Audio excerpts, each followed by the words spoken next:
All right, let's talk about one of the most incredible and frankly weirdest pieces of engineering in a universe, the left hemisphere of your brain. It's where our most human abilities come from, things like language and logic. But, and this is the key, that amazing power comes with a very serious catch. It's a classic double-edged sword. So you have to wonder, how does the brain get so much done in such a tiny space? I mean, is it just that our brains are bigger than a chimp's? Well, sure, size is part of it, but it's not the whole story. The real secret is something much more clever, a fundamental design principle. And that principle is specialization. It's that simple. The brain basically decided to divide and conquer. It split the workload between two hemispheres. The left side got really good at certain jobs, and the right side took on the others. This whole division of labor is what lets us have such incredible processing power. But here's the twist, the catch I was talking about. That exact same feature, the specialization that makes the left hemisphere so powerful, is also what makes it incredibly fragile. You know the saying, don't put all your eggs in one basket? Well, the brain kinda does. And that creates some very predictable weaknesses. Let's dig into how that works. Okay, so to really get this trade-off, we've got to pop the hood and look at how the brain is actually wired. It really is a tale of two very different halves, each with its own way of seeing the world. But somehow, they work together. So, the left hemisphere is all about what neuroscientists call segregated processing. The best way to think about it is like a team of super-focused specialists, all huddled together, working on one tiny piece of a puzzle. It's incredibly fast, it's detail-oriented, and it does things one step at a time. The right hemisphere, on the other hand, is the opposite. It's an integrative processor. It's the one that steps back, sees the whole puzzle, and gets the big picture. And listen, segregated processing isn't just some fancy term. It's literally baked into the wiring. The connections within the left hemisphere are way denser than the connections going across to the other side. This setup creates this perfect little bubble for the fast, analytical stuff it's so famous for. So what's the big deal? Well, from an evolutionary point of view, this is a huge win. It lets the brain ramp up its computing power without having to get physically bigger. And a bigger brain would mean way more energy costs. So it's a super clever trick to get more horsepower out of the same sized engine. Now for the main event. Let's see how this whole specialization thing builds the left hemisphere's absolute superstar function, language.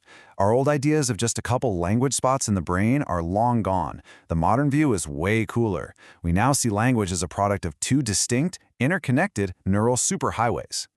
And this is that model, the dual stream model. Up top, you've got the dorsal stream. We call it the how pathway. Think of this as the machinery.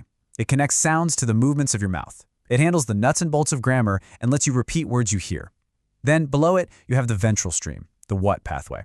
This one's all about meaning. It takes the sounds you hear and connects them to actual concepts so you can understand what's being said. So this is where that fragility comes in. What happens when this finely tuned system breaks? Well, if you damage that dorsal how pathway, you can get something called Broca's aphasia. The person knows exactly what they want to say. The idea is clear in their head, but they just can't get the words out. The production machinery is broken. Now compare that to damaging the ventral what pathway. This can lead to Wernicke's aphasia, which is one of the most fascinating conditions in neurology. The person can speak perfectly fluently, with beautiful grammar and rhythm, but the words are just nonsense. It's a jumble, often called a word salad. They can make the sounds, but the link to meaning has been completely severed. Okay, so the left hemisphere is a language whiz, we got that. But it's also famous for being analytical, especially with math. And, for a very long time, philosophers and scientists just kind of assumed that these two skills, language and math, were deeply connected. Which leads to this really fundamental question. Is math just a fancy kind of language? I mean, it's a symbolic system with rules, right? It seems intuitive that it would just be built on top of our language circuits. But what does the science actually say? And neuroscience comes back with a pretty blunt answer. Nope, not even close. It turns out they are fundamentally separate. When you stick professional mathematicians in a brain scanner and have them think about high-level math, a very specific network lights up. And here's the kicker. That network has basically zero overlap with the language areas we just talked about. So if math doesn't grow out of our language skills, where on earth does it come from? Well, the leading theory is something called neuronal recycling. The idea is that advanced math basically hijacks ancient brain circuits that evolved for much simpler things, like understanding basic quantities and navigating through space. Then we invent cultural tools like the symbols for numbers, and our brain recycles those old foundational circuits to do something amazing and new, like calculus. So we've seen the incredible power that comes from this highly specialized system. But now we have to look at the other edge of that sword, the real price we pay. When something like a stroke causes very specific damage to these networks, the results are devastatingly precise. Right, so we've talked about Broca's and Wernicke's. But the specialization gets even more granular. You can get conduction aphasia, which happens when the wire between the two streams gets cut. Those people can understand and speak, but they have a bizarrely specific problem with repeating words. And then there's global aphasia, which is the result of a massive stroke that just wipes out the whole left hemisphere language system. And if you want the absolute poster child for hyperspecialization, look no further than this, Gerstmann's syndrome. A tiny bit of damage in one very specific spot, the angular gyrus, causes this wild collection of 4 problems. You can't do math, you can't write, you can't identify your own fingers by touch, and you can't tell left from right. It's just a shocking reminder of how densely packed these functions are. So when you pull back and look at the big picture, all of this points to a central theme. The way our brain is designed isn't an accident. It's the result of a huge evolutionary compromise, a trade-off between two things the brain really needs. And here's that trade-off. On one side of the coin, you've got cognitive efficiency. Specialization gives us this incredibly high-performance engine, right? It's optimized for peak performance.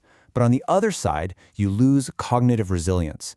By cramming all that function into one spot, you create what engineers call a single point of failure. If that one specialized area gets knocked out, there's no backup system ready to just jump in and take over. But hold on.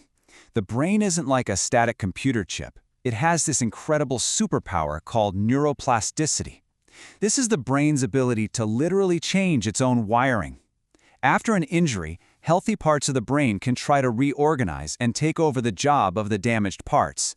It's the biological secret behind any and all recovery. But, and this is a huge but, it's not that simple.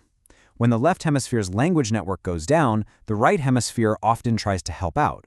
But its help is complicated. As this quote puts it, it can be sometimes compensatory, sometimes maladaptive. The right hemisphere just isn't built for the fine details of language. So while it tries its best, sometimes it can actually get in the way of true recovery. So maybe this is the best way to think about it. The left hemisphere is like a Formula One race car engine. It is incredibly powerful, finely tuned, and built to do one thing absolutely perfectly. But it is not your reliable family sedan with a spare tire and a toolkit in the trunk. It has no real backup system. And that really leaves us with a fascinating final thought. The design of our own minds forces this choice between peak performance and rugged durability. So if you could choose, if you could redesign the human brain, which would you pick? More power or more protection? It's the ultimate trade-off, and it's right at the heart of what makes us who we are.